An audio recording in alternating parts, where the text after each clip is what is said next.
Anda kembali menyaksikan IDX First Station Closing. Tren kasus COVID-19 mengalami penurunan hingga 76% selama perpanjangan PPKM Jawa Bali hingga 16 Agustus 2021. Berdasarkan hasil evaluasi, pemerintah memutuskan melanjutkan PPKM di Jawa dan Bali hingga 23 Agustus 2021 mendatang. Pemerintah memutuskan melanjutkan kebijakan PPKM di Jawa Bali hingga 23 Agustus mendatang. Dalam penerapan perpanjangan PPKM ini terdapat tambahan kabupaten kota yang masuk ke level 3 sebanyak 8 kabupaten kota, sehingga total kabupaten kota yang masuk dalam level 3 dan 2 mencapai 61 kabupaten kota. Menurut Menteri Koordinator Bidang Maritim dan Investasi Luhut Binsar Panjaitan, penerapan perpanjangan PPKM sampai 16 Agustus 2021 sudah cukup menunjukkan hasil baik.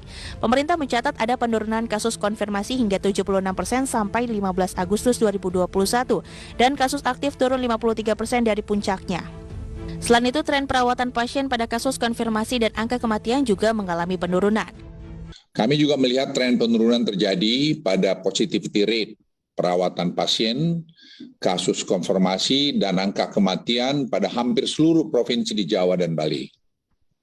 Namun berdasarkan hasil kunjungan lapangan yang pada beberapa waktu yang lalu, masih ada perbaikan-perbaikan yang perlu dilakukan pada beberapa wilayah.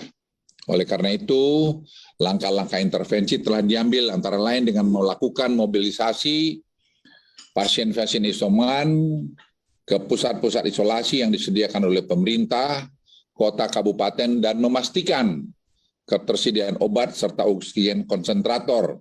Dalam perpanjangan PPKM hingga 23 Agustus mendatang, pemerintah memberi relaksasi dengan meningkatkan kapasitas pengunjung mal menjadi 50%, bahkan di tempat 25% dan kapasitas tempat ibadah menjadi 50%. Dari Jakarta, Rizka Ayu, IDX Channel.